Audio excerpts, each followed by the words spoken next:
Euskaraldia bertan da.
Etxeparera dingira euskaraz bizi eta ikasteko autua egin baitugu, baina hainbat oztopo eta inposaketa aurre egin behar diegu.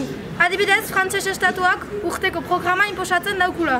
Horregatik denak aktiba gaitezen Euskaraldian parte hartuz, urte osoan Euskarari bideak ideikiz eta Etxeparek antolatutako ekintzetan parte hartuz. Beraz, motiba gaitezen eta zitatik ekintzetara euskaraz ikasteko eta bizitzeko eskubidea aldarrika dezagun.